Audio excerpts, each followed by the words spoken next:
Hello everyone, how are you all? Hope you are doing well and preparing well for the exam. देखिए, हमने यहाँ पे classes start की थी forest protection force के लिए, फॉरेस्ट इंस्पेक्टर के लिए, जिसमें हमने फर्स्ट सब यूनिट डिस्कस किया था। आज हमारे पास सेकंड सब यूनिट रहने वाला है, climate change and its impact on ecology. इस पे बेस्ड हम 50 MCQs डिस्कस करेंगे। ठीक है, वीडियो को लास्ट तक देखना। चैनल पे न्यू है तो चैनल को सब्सक्राइब कर लेना, ताकि डेली वीडियोस के नोटिफिकेशन आपको टाइमली मिलते रहें और आप इसका बेनिफिट लेते रहें। ये आपका अपना ही यूट्यूब चैनल है।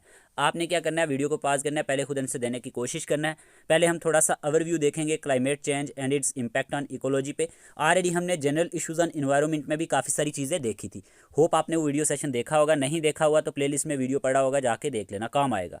ठीक है, बाकी अगर आपको स्टडी मटेरियल चाहिए, टेस्ट सीरीज चाहिए, तो आप व्हाट्सएप नंबर पर मैसेज कर देना, आपको बाकी का प्रोसीजर बता दिया जाएगा। ठीक है, फॉरेस्ट इंस्पेक्टर के लिए तैयारी कर रहे हैं या फिर फॉरेस्ट प्रोटेक्शन फोर्स की बात करें, वाइल्ड लाइफ गार्ड एग्जाम की बात करें, तो आपको स्टडी मटेरियल मिल जाएगा। सभी के सभी एस्पायरेंट क्लास को लाइक कर दे और हम अपने सेशन को कंटिन्यू करते हैं। टेलीग्राम, इंस्टाग्राम, व्हाट्सएप ग्रुप का लिंक डिस्क्रिप्शन बॉक्स में दिया गया है, वहीं से जाके आप हमें फॉलो कर सकते हैं। क्विज क्वेश्चंस के लिए, डेली अपडेट्स के लिए। हम अपना टाइम ना वेस्ट करते हुए अपने टॉपिक की तरफ बढ़ते हैं। Let's start. तो सबसे पहले हम कुछ बेसिक्स चीज़ें डिस्कस कर लेते हैं, फिर MCQs पे जाएंगे। इन शॉर्ट एक ओवरव्यू देख लेते हैं। Climate change and its impact on ecology, कि हमारे पास क्लाइमेट चेंज क्या है और इसका इम्पैक्ट इकोलॉजी पे क्या पड़ता है। ठीक है, सबसे पहले तो हमें पता होना चाहिए कि क्लाइमेट चेंज होता क्या है। What is climate change? Last video session में भी मैंने आपको बताया था इसके बारे में। ठीक है, अगर आपने वो वीडियो सेशन देखा होगा तो आपको मालूम होना चाहिए। क्लाइमेट चेंज की बात करें तो क्लाइमेट चेंज का मीनिंग है long term change in temperature.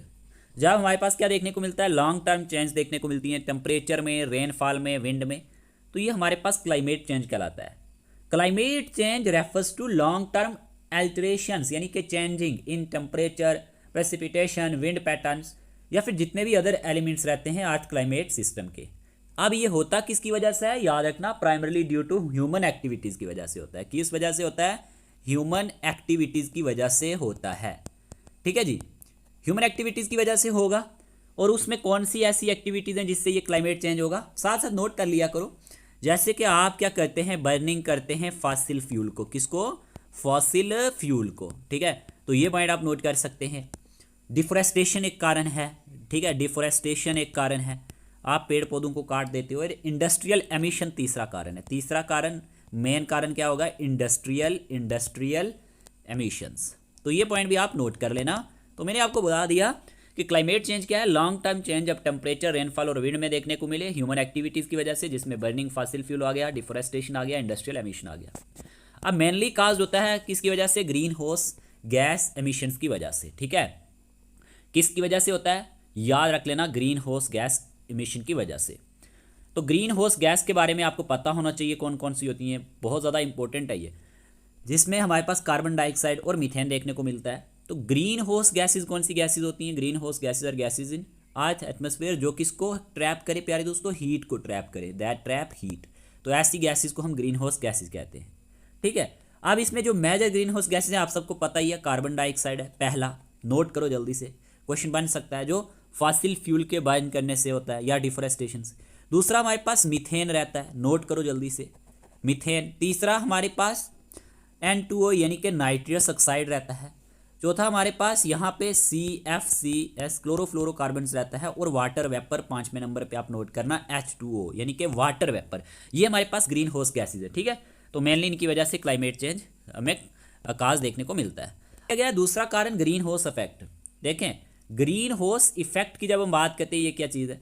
Natural process है जिसमें ट्रैप किया जाता है हीट को, और ये क्या करता है? अर्थ को वार्म रखता है। ग्रीन हाउस इफेक्ट की बात करें, एक ऐसा प्रोसेस है जिसकी वजह से जो ग्रीन हाउस गैसेज होती है ना, ये ट्रैप करती हैं किसको? सम ऑफ द सन हीट को अर्थ एटमॉस्फेयर में, और ये क्या रखती हैं? अर्थ प्लेनेट को वार्म रखती हैं। अब इसमें एक्स्ट्रा गैसेज भी है कुछ, कार्बन डाइऑक्साइड, मीथेन, N2O, जो काज करती है इन्हांस्ड ग्रीन हाउस इफेक्ट, जिससे ग्लोबल वार्मिंग यहाँ पे काज होता है। तो ये चीज़ आपको नोट करना है कि हमारे पास क्या होता है, यहाँ पे ग्रीन हाउस इफेक्ट भी एक मेजर कारण माना जाता है। ठीक है, तो यहाँ पे क्लाइमेट चेंज का इकोलॉजिकल इम्पैक्ट क्या पड़ेगा, यानी कि इकोलॉजी पे इसका इम्पैक्ट क्या पड़ेगा, ये चीज़ आपको देखनी है। ठीक है, इकोलॉजी क्या होता है, ये चीज़ भी आपकी समझ में होनी चाहिए। इकोलॉजी की बात करें, ecology is the scientific study of interactions between living organisms, जिसमें प्लांट्स आ जाते हैं, एनिमल्स आ जाते हैं, माइक्रोब्स आ जाते हैं, एंड देयर इन्वायरमेंट। और इनका इन्वायरमेंट से क्या रिलेशन है, एयर वाटर सॉइल क्लाइमेट से क्या रिलेशन है, ये ओवरऑल किस में आता है? इकोलॉजी में आता है। ठीक है, तो जो मेजर इकोलॉजिकल इम्पैक्ट्स देखने को मिलते हैं, लॉस ऑफ बायोडाइवर्सिटी देखने को मिलता है, यानी कि जो स्पीशीज एक्सटिंक्शन होती है किसकी वजह से होती है, क्लाइमेट चेंजिंग की वजह से होती है।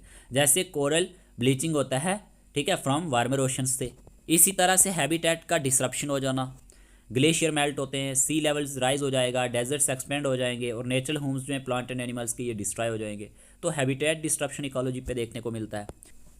इसका इम्पैक्ट पड़ता है इकोलॉजी पे। चेंज इन फिनोलॉजी, अब फिनोलॉजी क्या है, timing of flowers, migration extra, ये शिफ्ट हो जाता है, यानी कि ये अफेक्ट करेगा फूड चेन को और पॉलिनेशन साइकिल्स को, ठीक है। इसी के साथ साथ ओशन एसिडिफिकेशन देखने को मिलता है, यानी कि ओशंस जो होते हैं ये कार्बन डाइऑक्साइड को ऑब्जर्व करते हैं और ये इस किस में चेंज हो जाता है, एसिड में चेंज हो जाता है, जिसमें harms corals, shellfish and marine life की बात करें तो इन पे इसका असर देखने को मिलता है। Increased invasive species, invasive species क्या हो जाती हैं, बढ़ जाती हैं। लास्ट वीडियो सेशन में बताया था कि इन्वेजिव स्पीशीज कौन सी स्पीशीज होती हैं, आपने अगर वीडियो देखा होगा तो आपको पता होगा।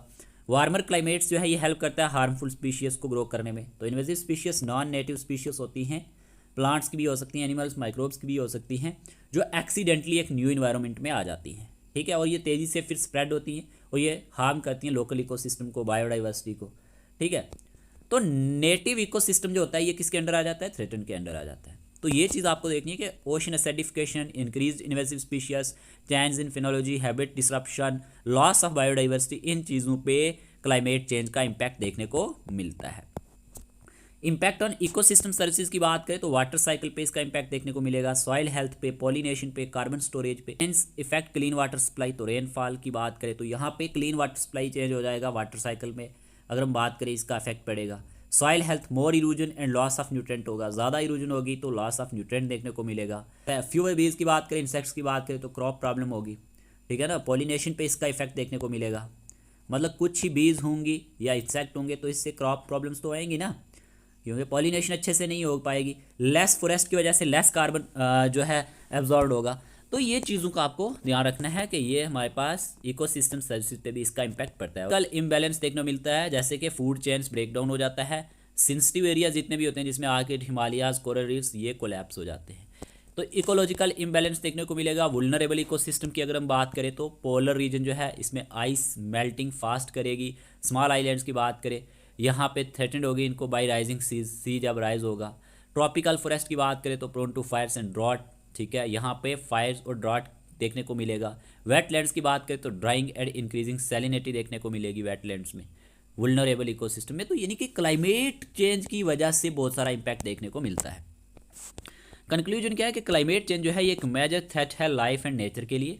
We must act fast through mitigations, यानी रिड्यूसिंग करना है हमने काजेज को, एंड एडाप्टेशंस यहाँ पे हमें बहुत सारी लानी है, यानी हमें कोपिंग करना है स्ट्रेटजीज़ को। तो बहुत सारे यहाँ पे हमने क्या करने हैं, इनिशिएटिव लेने हैं इस चीज़ को दूर करने के लिए। तो क्लाइमेट चेंज का हमने शॉर्ट देखा कि इकोलॉजी पे क्या इम्पैक्ट पड़ता है। अब हम डिस्कस करेंगे इसी पे based MCQs। First question is which gas is primarily responsible for global warming. देखिए आपने क्या करना है, वीडियो को पॉज करना है और पहले खुद आंसर देने की कोशिश करना है। टोटल हमारे पास 50 MCQs रहेंगे, ठीक है। तो आपने कमेंट बॉक्स में ज़रूर बताना है कि आपने 50 में से कितने क्वेश्चंस ठीक किए हैं at the end of video, okay. Which gas is primarily responsible for global warming, oxygen, nitrogen, carbon dioxide, helium. Very simple question, और इसी तरह के क्वेश्चंस आपके एग्जाम में देखने को मिलेंगे, ठीक है। तो इस क्वेश्चन का आंसर क्या रहेगा, जब हम बात करते हैं इस क्वेश्चन के आंसर की तो यहाँ पे आंसर आएगा कार्बन डाइऑक्साइड, ठीक है। कार्बन डाइऑक्साइड यानी कि CO2, ठीक है, ये जो गैस है ये प्राइमरीली रिस्पॉन्सिबल है ग्लोबल वार्मिंग के लिए। अब ये रिलीज किससे होती है, ऑलरेडी पहले भी बताया था, ये रिलीज होती है बर्निंग कोल से। किससे, बर्निंग कोल से, पहला पॉइंट आप नोट करेंगे। और दूसरा ऑयल भी हो सकता है, गैस एंड कटिंग ट्रीज यानी डिफोरेस्टेशन की वजह से भी होगी। कटिंग ट्रीज का मतलब क्या हुआ, डिफोरेस्टेशन। और ये मेन काज है ग्लोबल वार्मिंग का, कौन, कार्बन डाइऑक्साइड, मेन काज। और ये क्वेश्चन कई बार एग्जाम में आ चुका है, डिफरेंट एग्जाम में। मेन काज है ग्लोबल वार्मिंग का, और ये जो क्वेश्चंस लाए गए ना किसी न किसी एग्जाम में पूछे जा चुके हैं, तो आपको नोट करने हैं। और JKSS भी मोस्टली क्वेश्चंस रिपीट करता रहता है। ऑप्शन नंबर C ही इसका सही आंसर है। फिर आपसे पूछा गया green house gases trap which type of radiation in the earth atmosphere, कि किस तरह की रेडिएशंस को ये ट्रैप करते हैं जो ग्रीन हाउस गैसेज होती हैं, अल्ट्रावायलेट, इंफ्रारेड, गामा, एक्सरे। देखिए इस क्वेश्चन का आंसर आपने चूज किया होगा, ऑप्शन नंबर 20 का सही आंसर है इंफ्रारेड, ठीक है, इंफ्रारेड इसका सही आंसर है। आपको याद रखना है जो ग्रीन हाउस गैसेज है ना, ठीक है, ये ट्रैप करती हैं इंफ्रारेड रेडिएशन को। किसको? इंफ्रारेड रेडिएशन को। Very very important. Infrared radiation का मतलब ये है हीट को, ठीक है। सनलाइट जो होती है ये इंटर करती है अर्थ पे एज लाइट के तौर पे, और अर्थ इसको वापस हीट की फॉर्म में भेजती है। और ग्रीन हाउस गैसेज जो होती हैं ये ट्रैप करती हैं इस हीट को एटमॉस्फेयर में। किस में? एटमॉस्फेयर में। तो याद रखना ये इंफ्रारेड रेडिएशन है। ऑप्शन नंबर बी, और ये क्वेश्चन भी एग्जाम में आ चुका है। फिर पूछा गया main source of methane emissions is, कि मेन सोर्स क्या है मीथेन एमिशन का? Volcanic eruptions, burning coal, livestock and rice fields, automobiles. Main source पूछा गया है, आपको मेन सोर्स बताना है मीथेन एमिशन का। देखिए सबसे पहले आपको एक पॉइंट नोट करना है, मेन सोर्स इसका माना जाता है एग्रीकल्चर। एग्रीकल्चर नोट कर लेना, ठीक है। जैसे कि from cow digestion, rice field हो गए, एनिमल वेस्ट हो गया। तो ये हमारे पास आल्सो कम फ्रॉम लैंड फिल्स से भी आता है, लैंड फिल्स से, ठीक है। जैसे कि आप कोई ना जो वेस्ट मटेरियल होता है, गार्बेज वगैरह आप एक जगह पे डंप करते हैं लैंड फिल्स में, तो इसकी वजह से भी ये यहाँ पे जब सड़े गलेगा तो इससे जो गैस रिलीज होगी ये कौन सी होगी? मीथेन, यानी ऑयल गैस लीकेज की वजह से भी हो सकता है। एग्रीकल्चर, ये पॉइंट नोट कर लेना। लैंड फिल्स ये इसके कारण माने जाते हैं, और livestock and rice field यहाँ पे सही आंसर आएगा option number C, main source of methane emission यही माना जाएगा, ठीक है। क्लियर? और जो मैंने आपको बोला वेस्ट मटेरियल होता है जिसमें गार्बेज वगैरह आता है, जो लैंड फिल्स में आप क्या करते हैं उसको भर देते हैं, फिर उसमें जब वो क्या होगा? ब्रेक डाउन होगा उसका, जब सनलाइट पड़ेगी, ठीक है, और उससे जो हमारे पास रिलीज होगी गैस वो मीथेन ही होगी। तो ऑप्शन नंबर सी इसका सही आंसर है। फिर आपसे पूछा गया which sector contribute most to green house gas emissions globally, कौन सा ऐसा सेक्टर है जो कंट्रीब्यूट करता है सबसे ज़्यादा ग्रीन हाउस गैस एमिशंस में? Agriculture, transport, industry, energy production. जल्दी से आंसर चूज करें। Very very important question, very very important question. तो इस क्वेश्चन का आंसर क्या रहेगा? इस क्वेश्चन का आंसर है एनर्जी सेक्टर। कौन सा सेक्टर? एनर्जी सेक्टर, ठीक है। एनर्जी सेक्टर की बात करें तो ये कंट्रीब्यूट करता है most to green house gas emissions. इसमें बर्निंग कोल आ जाता है, ऑयल एंड गैस आ जाता है, ठीक है, जो किस लिए यूज होता है? इलेक्ट्रिसिटी, ट्रांसपोर्ट एंड इंडस्ट्री में। बिगेस्ट कंट्रीब्यूटर माना जाता है global green house gas emissions के लिए एनर्जी प्रोडक्शन। तो ऑप्शन नंबर डी इसका सही आंसर है, आपने सही आंसर चूज किया होगा। बताए which are the following is not a green house gas, इनमें से कौन सी एक ग्रीन हाउस गैस नहीं है? ऑलरेडी मैंने आपको ग्रीन हाउस गैस के बारे में पढ़ाया हुआ है, बताएं यहाँ पे कौन सी ग्रीन हाउस गैस नहीं है? Carbon dioxide, nitrous oxide, methane, oxygen. प्यारे दोस्तों ग्रीन हाउस गैसेज ऐसी गैसेज होती हैं एटमॉस्फेयर में जो ट्रैप करती हैं हीट को। किसको? हीट को, and keep the earth warm, ठीक है, टू सपोर्ट लाइफ। तो यहाँ पे सबसे पहले तो कार्बन डाइऑक्साइड होता है, दूसरा CH4 मीथेन होता है, ठीक है, तीसरा वाटर वेपर H2 होता है, या फिर हम कहें तीसरे नंबर पे N2 होता है, नाइट्रस ऑक्साइड, फिर H2 होता है, फिर क्लोरोफ्लोरोकार्बन होता है। तो यहाँ पे ऑक्सीजन आंसर आएगा क्योंकि ये ग्रीन हाउस गैस नहीं है। Option number D is the correct answer, ठीक है। तो ये चीज़ आपको याद रखनी है, ठीक है जी। आगे बात करते हैं। आपसे क्वेश्चन में पूछा गया which international agreement aims to reduce green house gas emissions globally? Geneva convention, Paris agreement, Bretton Woods agreement, Warsaw pact. क्या आंसर रहेगा? पहले दोस्तों इस क्वेश्चन का आंसर है option number B, Paris agreement. Paris agreement, और बहुत ही इंपॉर्टेंट क्वेश्चन है ये। Paris agreement is the correct answer. याद रखना पेरिस एग्रीमेंट क्या था? पेरिस एग्रीमेंट एक ग्लोबल क्लाइमेट ट्रीटी थी। क्या थी? Global climate treaty. नोट कर लेना, ग्लोबल क्लाइमेट ट्रीटी थी, ठीक है। अब इसकी अगर हम बात करें, ये अडॉप्टेड किया गया था 2015 में, ये पॉइंट आप नोट कर सकते हैं। अंडर किसके? अंडर द UNF, नोट करो UNF CCC। इसका मीनिंग क्या हुआ? इसका मीनिंग है United Nations framework convention on climate change, ठीक है। और अगर आपको इसका एम पूछा जाए ना, एम कि इसका मकसद क्या था, तो इसका एम था फाइट करना। क्या करना? फाइट करना क्लाइमेट चेंज के साथ, क्लाइमेट चेंज के साथ, fight climate change by limiting global warming, by limiting global warming. तो ये चीज़ आपने नोट की होगी, ठीक है, इसको नोट कर लेना। जो भी पॉइंट्स मैंने आपको पेरिस एग्रीमेंट के बारे में बताया, क्या बताया? ये ग्लोबल क्लाइमेट ट्रीटी थी जो अडॉप्ट की गई 2015 में under the United Nations framework convention on climate change. आपको क्वेश्चन बन सकता है। और इसका एम क्या था? इसका एम था फाइट करना क्लाइमेट चेंज के साथ बाय लिमिटिंग करके ग्लोबल वार्मिंग को। यहाँ पे ये पॉइंट जरूर नोट करना, इसके की फैक्ट पूछे जाएंगे एग्जाम में। तो सबसे पहले साइंड की गई थी कहाँ पे? पेरिस में, signed in Paris, okay. Paris में ये साइन किया गया 12 दिसंबर 2015 को। पहला पॉइंट, 12 दिसंबर 2015 को ये कहाँ पे साइन हुआ? पेरिस में।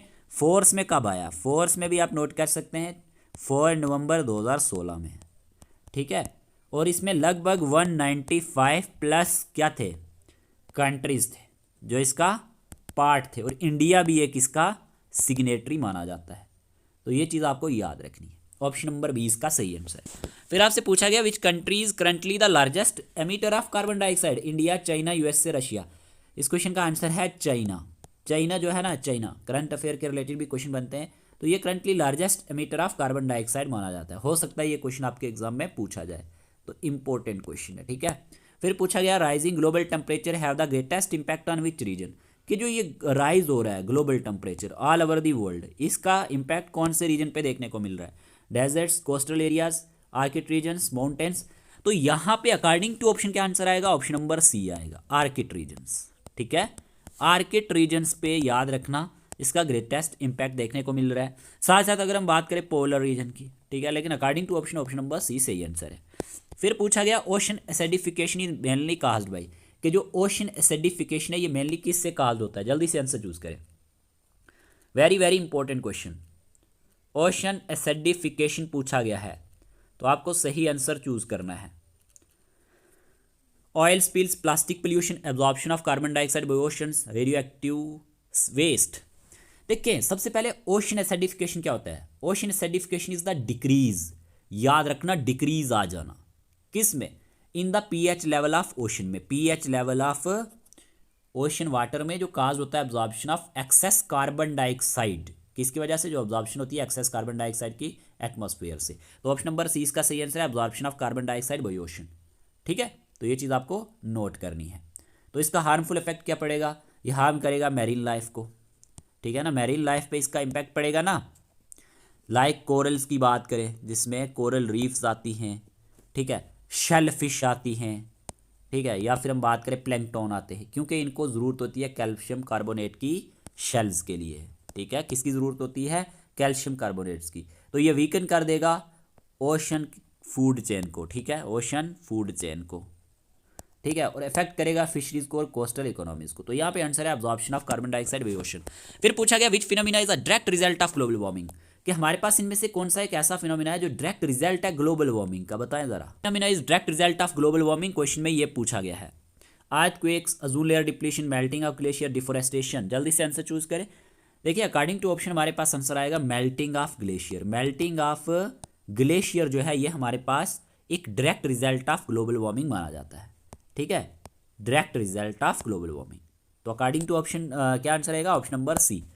जो हमारे पास मेल्टिंग होती है ग्लेशियर की, तो ये क्या है? एक डायरेक्ट रिजल्ट है ग्लोबल वार्मिंग का। तो इससे होगा क्या? मेल्टिंग ऑफ ग्लेशियर से हमारे पास राइजिंग देखने को मिलेगा। किस में राइजिंग देखने को मिलेगा? सी लेवल में। सी लेवल में राइजिंग देखने को मिलेगा, यानी कि melting glaciers add waters to ocean. दूसरा फ्लड्स, ठीक है ना, फ्लड्स इन रिवर सिस्टम, जैसे फ्रॉम हिमालयन ग्लेशियर की एग्जांपल ले लें। Loss of fresh water supply, many rivers जो है ये कहाँ से आते हैं? ग्लेशियर से। तो इकोसिस्टम को हार्म करेगा, और जो लोग इस पे डिपेंड हैं किस पे? ग्लेशियर वाटर पे। तो ऑप्शन नंबर सी इसका सही आंसर है।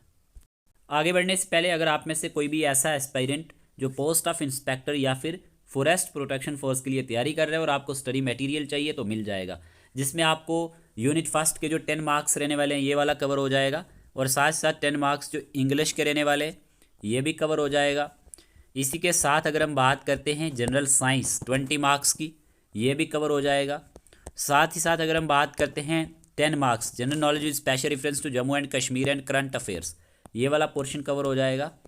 और यहीं पे अगर हम बात करते हैं हिस्ट्री 10 मार्क्स, ये आपके कवर हो जाएंगे, और साथ साथ सिविक्स 10 मार्क्स, ये पोर्शन आपका कवर हो जाएगा। और लास्ट पे जियोग्राफी जो 10 मार्क्स है ये भी आपका कवर हो जाएगा, ठीक है। इसकी फ़ी आपको पड़ेगी 499 रुपीज़, ठीक है। और ये लास्ट पे जो 10 मार्क्स कंप्यूटर सेक्शन के दिए गए हैं ये भी कवर हो जाएंगे, ठीक है।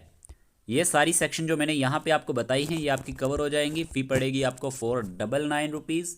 आपने करना क्या है? व्हाट्सएप नंबर पे मैसेज करना है, नंबर स्क्रीन पे दिया गया है, ही आप व्हाट्सएप मैसेज करेंगे, बाकी का प्रोसीजर आपको वहीं पे बता दिया जाएगा। फ़ी पेमेंट ऐसे नहीं करनी है, पहले आपने पूरा प्रोसीजर जान लेना है व्हाट्सएप नंबर पे मैसेज करके। वाइल्ड लाइफ गार्ड के लिए तैयारी कर रहे हैं तो इसका स्टडी मटेरियल भी आपको मिल जाएगा, जिसमें 5 मार्क्स की इंग्लिश जो रहेगी आपकी, 25 जनरल अवेयरनेस, साइंस, ज्योग्राफी और 20 marks forest and wild life के रिलेटेड। ये सेक्शन आपकी कवर हो जाएंगी। इसकी फ़ी आपको पड़ेगी 399 रुपीज़। और दोनों के आपके 10 फुल लेंथ टेस्ट भी होंगे, 10 आपके फॉरेस्ट इंस्पेक्टर के होंगे और 10 आपके वाइल्ड लाइफ गार्ड के होंगे। ये इंक्लूड करके ये फ़ी आपको बताई है। तो इंटरेस्टेड एस्पिरेंट मैसेज करके स्टडी मटेरियल ले सकते हैं।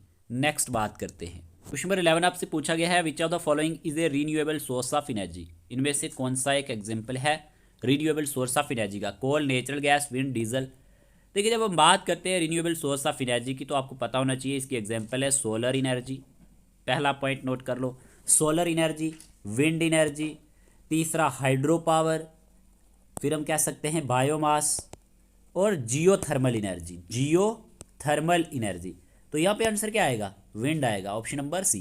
कोल भी नहीं आएगा, नेचुरल गैस भी नहीं आएगा, डीजल भी नहीं आएगा। फिर पूछा गया very very important question, the inter governmental panel on climate change IPCC was established by WHO and UNDP, UNEP and WMO, WWF and UN, UNESCO and FAO। क्या आंसर रहेगा? देखिए, इस क्वेश्चन का आंसर है हमारे पास, याद रखना, option number B. Option number B इसका सही आंसर है। वर्ल्ड मीटियोरोलॉजिकल ऑर्गेनाइजेशन है और दूसरा United Nations Environment Programme UNEP, इन्होंने ही इसको इस्टेब्लिश किया था। ठीक है, तो ऑप्शन नंबर बी इसका सही आंसर है। फिर क्वेश्चन में पूछा गया deforestation increase global warming because, कि जो डिफोरेस्टेशन है इससे इंक्रीज होता है ग्लोबल वार्मिंग। क्यों? Trees cool the air, trees observe carbon dioxide, trees increase rainfall, trees produce oxygen. देखिए, अगर हम बात करते हैं ना, यहाँ पे आंसर क्या आएगा? यहाँ पे आंसर आएगा option number B, trees absorb carbon dioxide. जो ट्रीज होते हैं ना, ये एब्जॉर्ब करते हैं कार्बन डाइऑक्साइड को। जब फॉरेस्ट को काटा जाता है तो लेस कार्बन डाइऑक्साइड जो होती है एब्जॉर्ब होती है और मोर ग्रीन हाउस गैसेज रिमेन रहती है एटमॉस्फेयर में, तो इससे ग्लोबल वार्मिंग काज होती है। ग्लोबल वार्मिंग काज होती है, तो ऑप्शन नंबर बी इसका सही आंसर है। फिर पूछा गया Paris agreement on climate change was signed in, कि ये हमारे पास जो पेरिस एग्रीमेंट हुआ था क्लाइमेट चेंज पे, ये साइंड कहाँ पे हुआ था? साइंड ऑन आएगा। तो यहाँ पे अगर हम बात करते हैं, 4 ऑप्शन दिए गए, 12 दिसंबर 1997, 12 दिसंबर 2015, 12 दिसंबर 2005, 12 जनवरी 2000। तो अगर हम बात करते हैं, यहाँ पे आंसर आएगा ऑप्शन नंबर बी, 12 दिसंबर 2015। ठीक है, जो हमारे पास COP21 के नाम से भी जाना जाता था पेरिस में। ठीक है, तो ऑप्शन नंबर बी इसका सही आंसर है। फिर आपसे पूछा गया which type of species are most vulnerable to climate change? Migratory birds, cold adapted species, domesticated animals, insects. क्या आंसर रहेगा? देखिए, यहाँ पे आंसर क्या आएगा? अकॉर्डिंग टू ऑप्शन बी सही आंसर रहेगा। एम्फीबियंस की बात करें, कोरल रीफ्स, पोलर बियर्स, ठीक है ना, जो आर्किड फॉक्सेस होते हैं, हाई एल्टीट्यूड और एंडेमिक स्पीशीज होती हैं, ये हाईली वुल्नरेबल होती है because they have limited adaptability. इनकी लिमिटेड अडेप्टेबिलिटी होती है और सेंसिटिव हैबिटेट्स होते हैं। तो ऑप्शन नंबर बी इसका सही आंसर है, कोल्ड अडेप्टेड स्पीशीज। ठीक है, तो क्वेश्चन नंबर 15 का आंसर है ऑप्शन नंबर बी। इसमें आपको कोई भी कंफ्यूजन नहीं होना चाहिए। यहीं पे क्वेश्चन नंबर 16 में पूछा गया which region is most vulnerable to ice melting due to climate change? Deserts, polar regions, tropical forest, grasslands. क्या आंसर रहेगा according to option? According to option हमारे पास आंसर रहेगा पोलर रीजन्स। क्या आंसर आएगा? पोलर रीजन्स, याद रखना। फिर आपसे क्वेश्चन में पूछा गया what is the major cause of biodiversity loss due to climate change? कि major cause of biodiversity loss क्या होगा ड्यू टू क्लाइमेट चेंज की वजह से? बताएं ज़रा क्या आंसर रहेगा? Over population, ocean currents, habitat disruption, soil erosion. देखिए, यहाँ पे आंसर आएगा हैबिटेट डिसरप्शन। देखिए, habitat loss and temperature shift की अगर हम बात करते हैं ना, ये काज होते हैं बाई क्लाइमेट चेंज की वजह से, मेजर काज माने जाते हैं। और अदर काजेज की बात करें, rising temperature, ocean acidification, changing rainfall pattern, loss of food sources and migration disruption, ये हमारे पास major cause of biodiversity loss माना जाता है क्लाइमेट चेंज की वजह से। ठीक है, तो ऑप्शन नंबर सी इसका सही आंसर है। फिर आपसे पूछा गया which human activity is not a direct contributor to climate change? इनमें से कौन सी ऐसी ह्यूमन एक्टिविटी है जो एक डायरेक्ट कंट्रीब्यूटर नहीं माना जाता क्लाइमेट चेंज का? Burning fossil fuels, reforestation, deforestation, industrial pollution. तो यहाँ पे अगर हम बात करें, इस क्वेश्चन का आंसर क्या आएगा? इस क्वेश्चन का आंसर आएगा रिफोरेस्टेशन, ऑप्शन नंबर बी। देखें, ये हमारे पास एक डायरेक्ट कंट्रीब्यूटर नहीं है क्लाइमेट चेंज का। बाकी देखें, बर्निंग फॉसिल फ्यूल की बात करें, ये भी एक ह्यूमन एक्टिविटी है। डिफोरेस्टेशन की बात करें, इंडस्ट्रियल पोल्यूशन की बात करें, ये सारी की सारी डायरेक्ट कंट्रीब्यूटर है ना। जो एक्टिविटीज़ दी गई ये डायरेक्ट कंट्रीब्यूटर हैं क्लाइमेट चेंज का, लेकिन रिफोरेस्टेशन जो है ये एक डायरेक्ट कंट्रीब्यूटर नहीं है क्लाइमेट चेंज का। तो ऑप्शन नंबर 20 का सही आंसर है। फिर आपसे पूछा गया what is the effect of climate change on rainfall pattern? कि इसका इफेक्ट क्लाइमेट चेंज का रेनफॉल पैटर्न पे क्या पड़ता है। Increased predictability, no effect, unchanged monsoon, altered water cycle. तो जब हम बात करते हैं ना इफेक्ट ऑफ क्लाइमेट चेंज की रेनफॉल पैटर्न पे, तो आपको क्या याद रखना है, इससे क्या देखने को मिलेगा, climate change causes irregular and extreme rainfall pattern. यहाँ पे आंसर आएगा एल्टर्ड वाटर साइकिल, ठीक है ना। कुछ रीजन्स क्या करेंगे, फेस करेंगे more intense rainfall and floods, और कुछ यहाँ पे लॉन्गर ड्राट्स को एक्सपीरियंस करेंगे, तो seasonal rainfall patterns become less predictable. तो यहाँ पे ऑप्शन नंबर डी सही आंसर रहेगा एल्टर्ड वाटर साइकिल, ठीक है। फिर पूछा गया which ecosystem service is negatively affected by deforestation, के कौन सी इकोसिस्टम सर्विस जो है नेगेटिवली अफेक्टेड होती है डिफोरेस्टेशन से। Solar energy, carbon storage, wind pattern, tectonic movement. जब हम बात करते हैं इस क्वेश्चन के बारे में, तो आपको क्या आंसर याद रखना है। इस क्वेश्चन का आंसर है हमारे पास, याद रख लेना, कार्बन स्टोरेज। ये जो एक इकोसिस्टम सर्विस है ना, ये नेगेटिवली इफेक्टेड होती है डिफोरेस्टेशन के थ्रू। जैसे कि हमने देखा भी था कि डिफोरेस्टेशन होगी तो इससे कार्बन डाइऑक्साइड क्या रहता है, ये एटमॉस्फेयर में ही रह जाता है, क्योंकि ट्रीज जो होते हैं ये क्या करते हैं, ये ऑब्जर्व करते हैं इसको। तो ये एक ऐसा इकोसिस्टम सर्विस है जो नेगेटिवली इफेक्ट होता है डिफोरेस्टेशन की वजह से, ठीक है। कार्बन स्टोरेज इसका सही आंसर रहेगा, क्योंकि हमारे पास जो फॉरेस्ट है ना, ये एक्ट करते हैं एज कार्बन सिंक्स के तौर पे, ठीक है। ट्रीज क्या करते हैं, ऑब्जर्व करते हैं कार्बन डाइऑक्साइड को एटमॉस्फेयर से फोटोसिंथेसिस के जरिए, और ये कार्बन जो होती है ये स्टोर्ड हो जाती है ट्री ट्रंक्स में, ब्रांच में, रूट्स में और साइल में। तो जब आप इनको काट दोगे क्या होगा, फिर कार्बन स्टोरेज कैपेसिटी लॉस्ट हो जाएगी, ठीक है ना। तो इस तरह से आपको इन चीज़ों को याद रखना है। ऑप्शन नंबर 20 का सही आंसर है। फिर आपसे क्वेश्चन में पूछा गया which of the following is a green house gas, बताएं, hydrogen, oxygen, methane, helium. Very simple question, methane इसका सही आंसर है, CH4। ऑलरेडी मैंने आपको ग्रीन हाउस गैसेस के बारे में बता दिया, ऑप्शन नंबर सी इसका सही आंसर है। फिर आपसे पूछा गया the enhanced green house effect is primarily responsible for, कि जो इन्हांस्ड ग्रीन हाउस इफेक्ट होता है ये प्राइमरली किस लिए रिस्पॉन्सिबल है, सॉइल इरोजन के लिए, ग्लोबल वार्मिंग के लिए, ओशन करंट्स के लिए, सुनामी जनरेशन के लिए। सिंपल है, ग्लोबल वार्मिंग के लिए। क्या आंसर आएगा, ग्लोबल वार्मिंग, कि जो इन्हांस्ड ग्रीन हाउस इफेक्ट है ये प्राइमरली रिस्पॉन्सिबल है ग्लोबल वार्मिंग के लिए। फिर पूछा गया है ocean acidification mainly affects which group of marine organisms, कि जो ओशन एसिडिफिकेशन है ये मेनली अफेक्ट कौन से ग्रुप ऑफ मैरीन ऑर्गेनिज्म को करेगी, jelly fish, crustacean and corals, tuna fish या dolphins.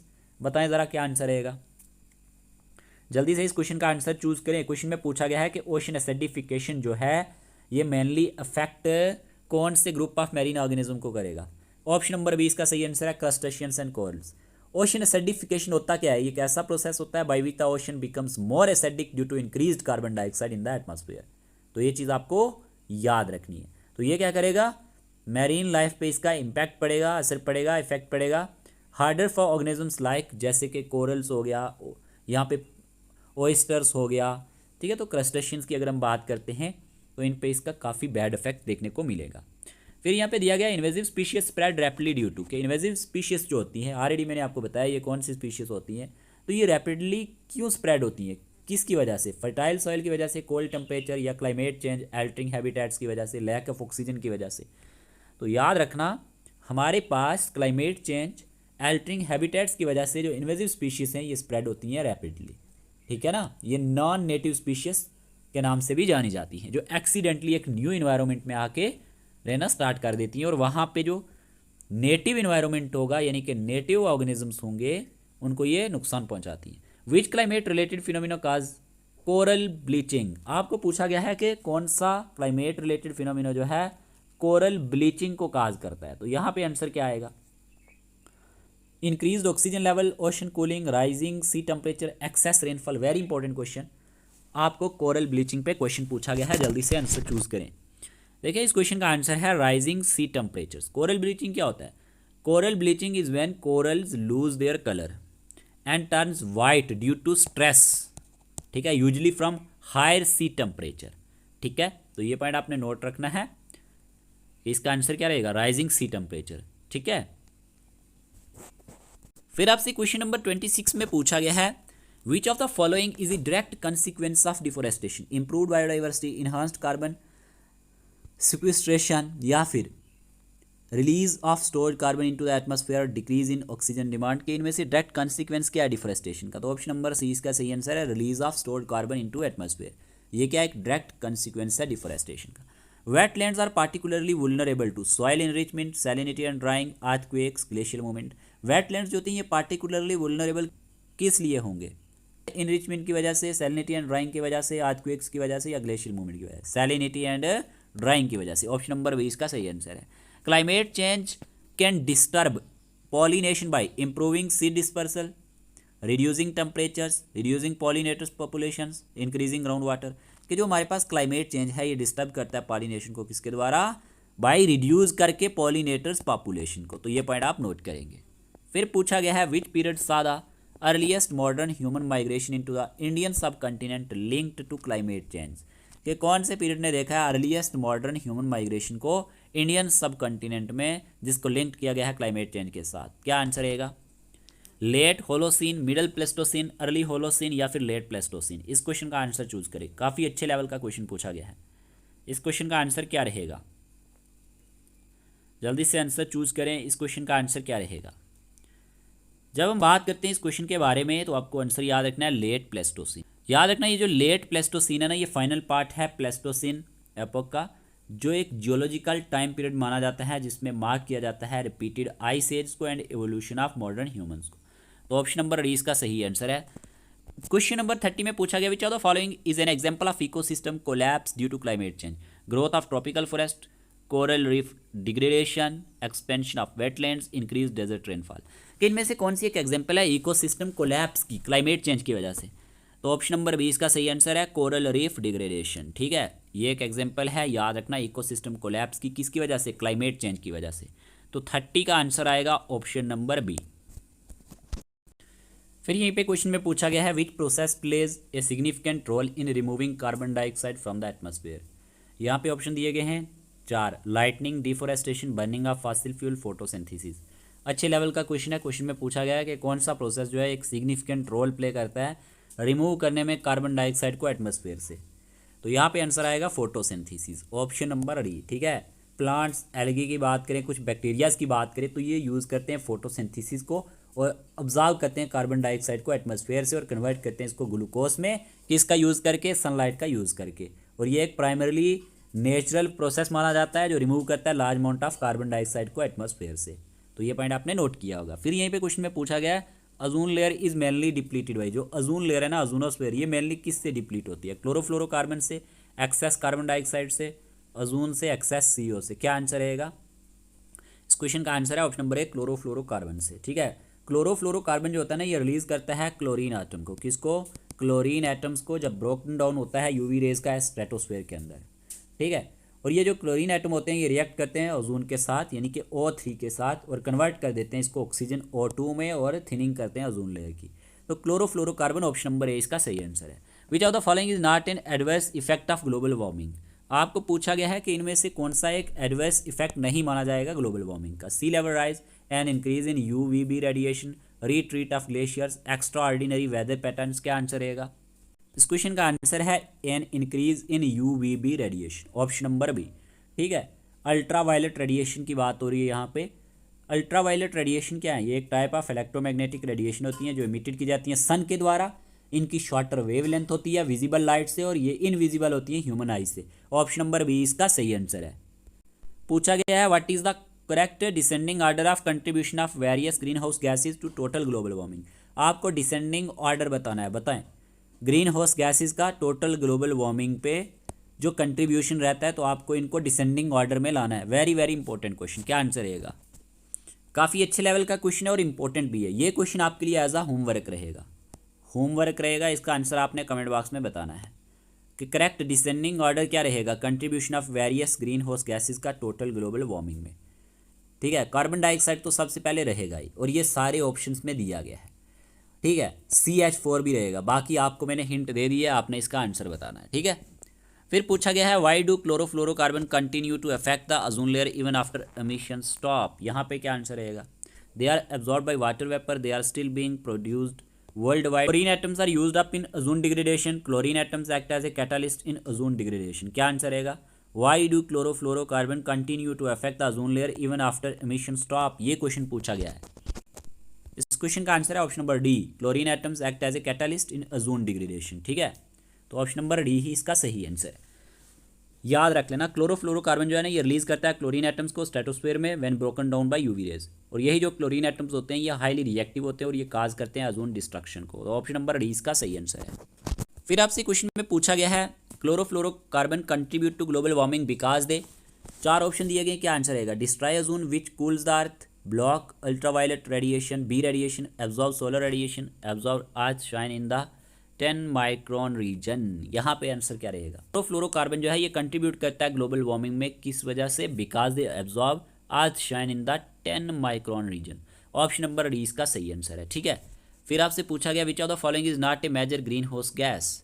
Major green house gas इनमें से कौन सी नहीं है? Ozone, water vapour, methane, carbon dioxide. तो ऑप्शन नंबर ए इसका सही आंसर होना चाहिए ओजोन, ये एक मेजर ग्रीन हाउस गैस नहीं है। फिर पूछा गया ultraviolet radiation from sunlight causes the formation of, कि जो अल्ट्रावायलेट रेडिएशन होती है सनलाइट से ये किसकी फॉर्मेशन को काज करती है? Carbon monoxide, ozone, fluoride, sulphur dioxide. क्या आंसर रहेगा? इस क्वेश्चन का आंसर भी है ओजोन। ठीक है, ultraviolet radiation from sunlight causes the formation of ozone. Okay, फिर पूछा गया है surplus atmospheric carbon dioxide increase the green house effect because carbon dioxide is opaque to infrared rays, is not opaque to infrared rays, precipitates dust in the atmosphere, reduces atmospheric pressure। बताएं ज़रा क्या answer रहेगा? आपने ये topic कहीं ना कहीं पहले भी पढ़ा होगा। तो इस क्वेश्चन का आंसर है हमारे पास option number A is opaque to infrared ray. जो surplus atmospheric carbon dioxide increase देखने को मिलता है ग्रीन हाउस इफेक्ट में, बिकॉज कार्बन डाइऑक्साइड जो होता है ये ओपेक होता है इंफ्रारेड रेज में। ओपेक का मीनिंग क्या होता है? Means to not allowing light to pass through. ठीक है, तो इसका मतलब है कि जिसमें से इंफ्रारेड रेज पास ना हो सके। सरप्लस एटमॉस्फेरिक कार्बन डाइऑक्साइड जो होती है इंक्रीज करती है ग्रीन हाउस इफेक्ट को, क्योंकि कार्बन डाइऑक्साइड जो है ये ओपेक होता है इंफ्रारेड रेज से। ठीक है, फिर आपसे क्वेश्चन में पूछा गया full form of UNFCCC with respect to global warming convention. क्या आंसर रहेगा? 4 ऑप्शन दिए गए, आपको बताना है फुल फॉर्म क्या है UNFCCC की। याद रखना, United Nations framework convention on climate change, United Nations framework convention on climate change आएगा। तो ऑप्शन नंबर ए ही इसका सही आंसर है। ठीक है, फुल फॉर्म याद रख लेना, वेरी इंपॉर्टेंट क्वेश्चन। पूछा गया who measures the global warming rate, कि ग्लोबल वार्मिंग रेट को कौन मेजर करता है? Astrologers, physicist, philosopher, climatologist.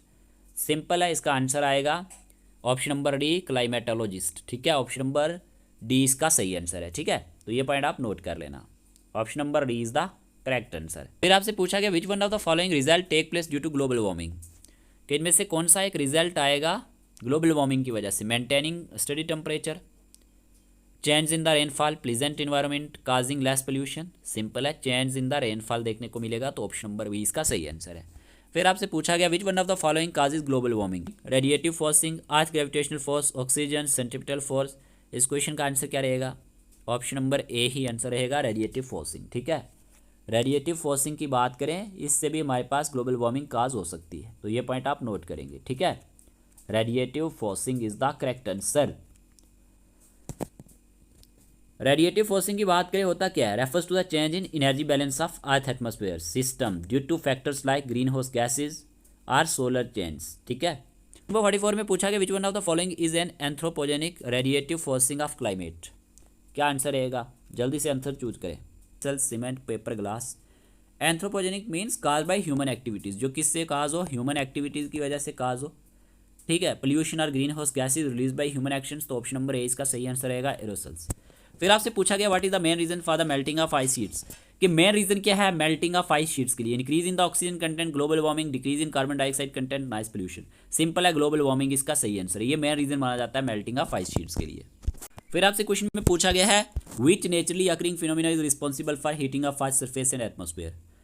क्या आंसर रहेगा? कौन सा एक ऐसा नेचुरली अकरिंग फिनोमिना है जो रिस्पॉन्सिबल है heating of earth surface and atmosphere के लिए? अकॉर्डिंग टू ऑप्शन आपने आंसर चूज कर लिया होगा, ग्रीन हाउस इफेक्ट इसका सही आंसर है। फिर आपसे पूछा गया which one of the following ways can be use to control global warming, कि इनमें से कौन सा एक ऐसा वे है जिससे हम कंट्रोल कर सकते हैं ग्लोबल वार्मिंग को? इंक्रीज डिफोरेस्टेशन, ऐसा तो हो नहीं सकता। Reducing efficiency of energy usage, reducing the use of fossil fuel, increasing the growth of human population. आपको बताना है कि कौन सा एक ऐसा वे है जिससे कंट्रोल किया जाए ग्लोबल वार्मिंग को। मेन ऑप्शन सही क्या रहेगा? According to option number C इसका सही आंसर है, रिड्यूसिंग करेंगे जब हम यूज ऑफ फॉसिल फ्यूल, तो यहाँ पे कंट्रोल होगा ग्लोबल वार्मिंग का। मोस्ट अप्रोप्रिएट आंसर क्या रहेगा? Option number C. फिर आपसे क्वेश्चन में पूछा गया what are the agents that brings about such an undesirable change pollutants called, कि ऐसे एजेंट्स को आप क्या कहते हैं जो अनडिज़ायरेबल चेंज यानी कि पोल्यूशन को लाते हैं इन्वायरमेंट में? पोल्यूटेंट्स, हैप्टेंट्स, एडजुएंट्स, क्या आंसर रहेगा? इस क्वेश्चन का आंसर है पोल्यूटेंट, ऑप्शन नंबर ए। ठीक है, are the agents that bring about such an undesirable change. तो ये पॉइंट आपको नोट करना है, पोल्यूटेंट इसका सही आंसर है। फिर पूछा गया when did the government of India pass the environment protection act. Indian government ने हमारे पास इन्वायरमेंट प्रोटेक्शन एक्ट को कब पास किया था? 1990, 1986, 1896, 2000। इस क्वेश्चन का आंसर क्या रहेगा? इस क्वेश्चन का आंसर है 1986, ऑप्शन नंबर बी। 1986 में इंडियन गवर्नमेंट ने किसको पास किया था? इन्वायरमेंट प्रोटेक्शन एक्ट को पास किया था। फिर पूछा गया which act was pass to protect and improve the quality of our environment. के कौन से एक्ट को पास किया गया था प्रोटेक्ट करने के लिए और इंप्रूव करने के लिए क्वालिटी ऑफ इन्वायरमेंट को? Mental health care act, coal mines act, national sports university act. यहाँ पे आंसर ऑप्शन नंबर डी है, environment protection act. Simple question है। फिर पूछा गया which is the most widely use technique for removing particulate matter. कि most widely use technique कौन सी है रिमूव करने के लिए पार्टिकुलेट मैटर को? Loudspeakers, growing trees, electrostatic precipitator या फिर मैग्नेट्स। कई बार ये क्वेश्चन एग्जाम में आ चुका है, इलेक्ट्रोस्टैटिक प्रेसिपिटेटर इसका सही आंसर है। मोस्ट वाइडली यूज टेक्निक मानी जाती है रिमूव करने के लिए पार्टिकुलेट मैटर्स को। फिर पूछा गया what does CPCB stand for. CPCB की फुल एब्रीविएशन क्या है? Central particulate control board, central Panama channel board, central pollution control board, central pollution channel board. तो इस क्वेश्चन का आंसर है option central pollution control board is the correct answer. इसी के साथ हमने 52 MCQs डिस्कस किए इस टॉपिक पे। इस टॉपिक में से इजी क्वेश्चन ही पूछे जाते हैं, तो आपने इतना कंफ्यूज नहीं होना है। आपने 52 में से कितने क्वेश्चंस ठीक किए हैं? बिल्कुल इजी लेवल था क्वेश्चन का। जल्दी से कमेंट बॉक्स में बता दें। और आपको ये सेशन कैसा लगा ये भी आप बता सकते हैं। बाकी PDF टेस्ट सीरीज़ के लिए मैंने आपको बता दिया है, व्हाट्सएप नंबर स्क्रीन पे दिया गया, इस नंबर पे आप मैसेज करेंगे और बाकी का प्रोसीजर आपको बता दिया जाएगा। इसी तरह से हम आपके लिए क्लासेस लाते रहेंगे। बस आपका काम है चैनल को सब्सक्राइब कर लेना, ताकि जब भी कोई वीडियो अपलोड हो तो आपको सबसे पहले उसकी नोटिफिकेशन मिले और आप इसका बेनिफिट उठा पाएँ। मिलते हैं न्यू वीडियो के साथ, तब तक के लिए टेक केयर, अल्लाह हाफिज़।